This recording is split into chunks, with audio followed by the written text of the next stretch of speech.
प्रतिरक्षा तंत्र की असामान्यता क्या होती है? सबसे पहली होती है एलर्जी। क्या होती है? एलर्जी।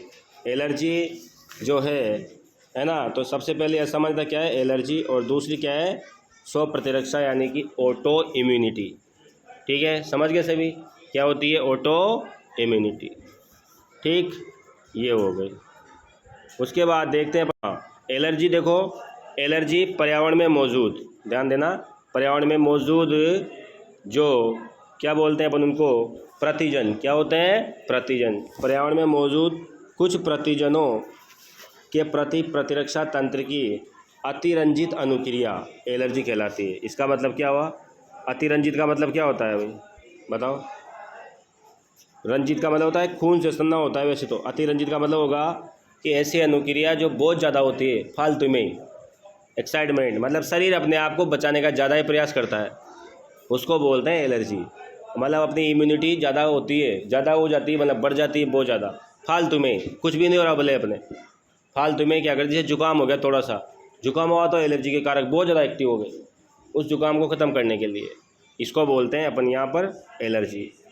एलर्जी जिस पदार्थ के कारण होती है उसको क्या बोलते हैं? एलर्जन।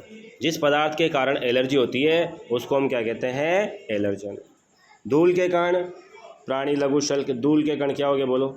और प्राणी लघुशल्क क्या हो गए? छोटे छोटे कांटे या बाल, जो भी ना कुत्ते वगैरह होते हैं, बहुत से कुत्तों से एलर्जी होती है, कुत्ते के बालों से एलर्जी होती है, बिल्ली के बालों से एलर्जी होती है, तो वो हो गया प्राणी लघुशल्क, छोटे छोटे नुकीले कांटे, नाखून वगैरह, इनसे। एलर्जन प्रतिजन की तरह कार्य करते हैं और शरीर में आईजी प्रकार की प्रतिरक्षी बनती है भाई इनके खिलाफ। तो एलर्जी के खिलाफ बनने वाली जो प्रतिरक्षी होती है वो क्या होती है? आईजी।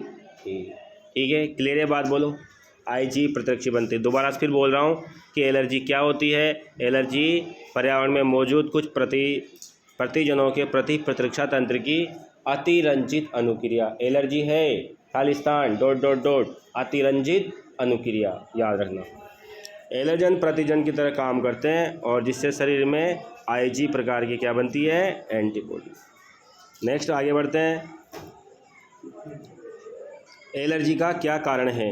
आप लोगों को एलर्जी आखिरकार होती ही क्यों है? तो इसका मात्र एक कारण है। एलर्जी का कारण ये है, देखो, कि एलर्जी मास्ट कोशिकाओं, किससे? मास्ट कोशिकाओं के द्वारा स्टेमिन, कौन से पदार्थ होते हैं? एक तो स्टेमिन हो गया और एक होता है सेरोटोनिन। कौन सा? सेरोटोनिन। स्टेमिन और सेरोटोनिन के प्रभाव से होती है एलर्जी। ठीक है, कोई दिक्कत बोलो? उसके बाद देखते हैं, जैसे रसायनों से निकलने से होती है, यानी कि जो पदार्थ होते हैं इनसे निकलती है एलर्जी की। एलर्जी कारक ये होते हैं, इन रसायनों के कारण प्रतिरक्षा तंत्र अत्यधिक क्या हो जाता है? संवेदनशील हो जाता है भाई। क्या होता है? अत्यधिक संवेदनशील। अत्यधिक संवेदनशील हमारा प्रतिरक्षा तंत्र हो जाएगा तो इसी का मतलब क्या हो गया? एलर्जी हो गई। एलर्जी के लक्षण क्या है? देखो, एलर्जी का लक्षण होता है एक तो बार बार छींक आना, बार बार छींक आती है व्यक्तियों को, बार बार क्या आना? छींक आना। आँखों से पानी गिरना, क्या गिरना? पानी। आंखों से बार बार पानी गिरना, पनीली आंखें होती है कभी कभी एलर्जी में, जुकाम है देखो आंखों से पानी बहता रहता है।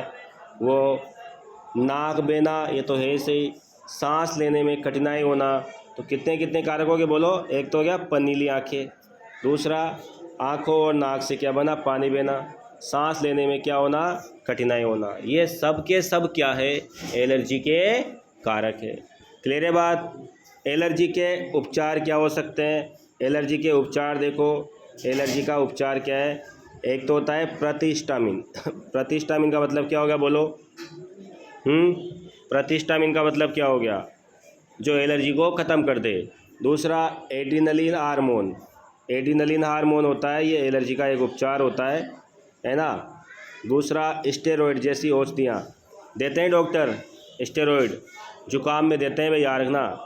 एक तो क्या हो गया बोलो कारक बताओ? एक तो हो गया प्रतिस्टामिन, एक हो गया एड्रेनलिन और एक हो गया स्टेरॉइड जैसी औषधियाँ क्या होती है? एलर्जी को कम कर देती है। तो बताओ, दोबारा फिर बोल रहा हूँ, एलर्जी का इलाज कैसे कराया जाए?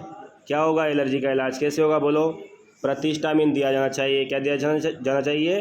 प्रतिस्टामिन। एक तो प्रतिस्टामिन दो, या फिर एड्रेनलिन हार्मोन दो, या फिर स्टेरॉइड जैसी औषधियाँ दो, तब जाके एलर्जी क्या होगी, कम होगी। बोलो कोई दिक्कत है क्या यहाँ तक?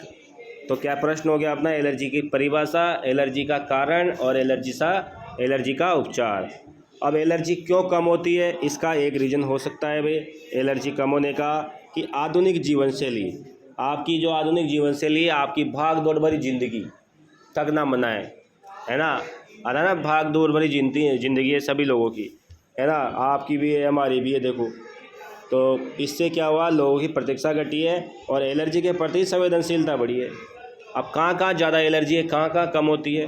तो भारतवर्ष में शहरों में रहने वाले बच्चे, कहाँ रहने वाले बच्चे, शहरों में रहने वाले जो बच्चे होते हैं उनमें एलर्जी कैसे होती है, पर्यावरण के प्रति संवेदनशीलता के कारण एलर्जियों और दमा जैसे पीड़ित रहती है। इसका कारण बच्चों को प्रारंभिक जीवन काल में अत्यधिक संतुलित रखना, रक्षित वातावरण, इसका मतलब समझे, रक्षित वातावरण का मतलब होता है कि शहरों में बच्चों को रक्षित वातावरण में रखते हैं। कौन से वातावरण में, रक्षित। रक्षित का मतलब समझते हो आप लोग, रक्षित का मतलब इधर मत जा, उधर मत जा, ये मत खा, वो मत खा, है ना, आइसक्रीम खाएगा तो तेरी ये हो जाएगा, है ना, चाय पिएगा तो तेरी ये समस्या हो जाएगी, दूध पिएगा तो तेरा दूध पचेगा नहीं, है ना, ये लगा लेगा तो ये हो जाएगा। ये शहर में होता है ये, ठीक है, शहर वाले बच्चे। इस रक्षित वातावरण के कारण एलर्जी होती है। बच्चों को ज़्यादा प्रारंभिक जीवन काल में अगर उनको रक्षात्मक रखा जाएगा तो फिर वो ऐसे हो जाएंगे शुरू से। फिर अगला आता है स्व प्रतिरक्षा। स्व प्रतिरक्षा क्या चीज़ है भाई, ऑटो इम्यूनिटी। कभी कभी प्रतिरक्षा तंत्र क्या करता है, देखो कभी कभी जो प्रतिरक्षा तंत्र है वो स्वयं के विपरीत काम करने लगता है भाई। किसके विपरीत, स्वयं के विपरीत कार्य करने लगता है। याद रखना, स्व प्रतिरक्षा तंत्र के द्वारा स्वयं के विपरीत कार्य करना ही क्या कहलाता है, स्व प्रतिरक्षा। स्वयं की कोशिकाओं को प्रतिजन मानकर, स्वयं की कोशिकाओं को प्रतिजन मानकर उन पे कर देता है अटैक, है ना, उन्हीं पे क्या होता है फिर अटैक, ठीक है। और इसके कारण व्यक्ति में गंभीर समस्या होती है। एक रोग होता है, इसका नाम है आमवाती संधिशोथ और हाशिमोटो का रोग। आमवाती संधिशोथ या फिर हाशिमोटो, ठीक है, कौन सा, हाशिमोटो। दो रोग होते हैं भाई, कितने रोग हैं, दो रोग, आमवाती संधिशोथ या फिर हाशिमोटो। रूमेटॉइड आर्थराइटिस, थायराइड की आत्महत्या, दो होते, थायराइड ग्रंथि खुद को ही मार देती है ना, और रूमेटॉइड आर्थराइटिस जोड़ों का दर्द होता है। अब 100% रोगों के क्या कारण हो सकते हैं। पहला कारण देखो, 100% रोगों के कारण, हमारा प्रतिरक्षा तंत्र स्मृति के आधार पर काम करता है भाई। किसके आधार पर काम करता है, स्मृति के आधार पर, और अपनी कोशिकाओं और रोगाणुओं की कोशिकाओं को पहचानता है। बोलो ये पिक्स एक नहीं है, अपनी कोशिकाओं को पहचानता नहीं, पहचानता है ना, अपनी कोशिकाओं को, रोगाणु की कोशिकाओं को क्या कर लेता है, पहचानता है। और इसी आधार पर याद रखना, इस पहचान के आधार है, ये हमें आज भी ज्ञात नहीं है भाई। मतलब कि हमारा प्रतिरक्षा तंत्र जो है ना पहचानता है भाई किसने अटैक किया था, क्या है। तो ये चीज़ें यहाँ पर अच्छे से याद करने के प्रयास करेंगे। और स्मृति के आधार पर काम करता है, लेकिन कभी कभी भूल जाता है, पहचानता नहीं है मेहमान को कौन आया है, और उस अपनी कोशिकाओं पर क्या करता है, अटैक कर देता है। ये होता है स्व प्रतिरक्षा रोग।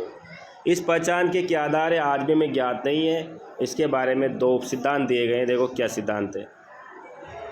पहला सिद्धांत तो यह है कि, पहला सिद्धांत तो क्या कहता है, और है ना, पहला सिद्धांत कहता है कि भाई उच्चतर कशेरुकी की प्राणी अणुओं और बाहरी जीनों को पहचान सकते हैं। बताओ भाई, हम जो बड़े वर्ग के प्राणी हैं, हमें कोई कुत्ता काटने आ रहा है तो क्या हम कुत्ते को नहीं भगाएंगे क्या, प्रतिजनी तो है बाहर का, तो हम पहचान लेते हैं बाहर हम कि हमारे शरीर में कौन सा प्रतिजन है, कौन सा क्या है।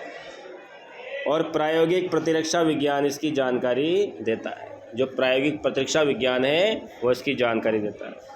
कभी कभी आनुवांशिक और अज्ञात कारणों से भी शरीर अपनी कोशिकाओं पर क्या करता है, हमला करता है। कभी कभी आनुवांशिक कारण भी हो सकता है भाई, है ना, इस कारण शरीर को बचाती है। तो हमारा शरीर इस तरह से नुकसान उठाता है भाई, ठीक है।